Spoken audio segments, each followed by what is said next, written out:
ఒక తోటలో ఒక కొమ్మలో ఒక పువ్వు పూసింది.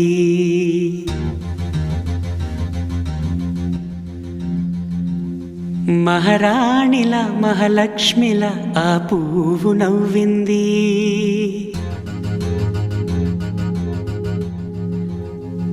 అలాగే నవ్వుతూ ఉండాలని,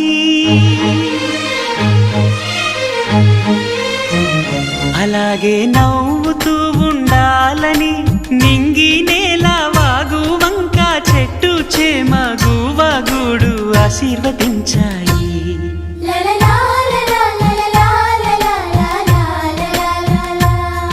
ఒక తోటలో ఒక కొమ్మలో ఒక పువ్వు పూసింది. మహారాణిలా మహాలక్ష్మిలా ఆ పువ్వు నవ్వింది.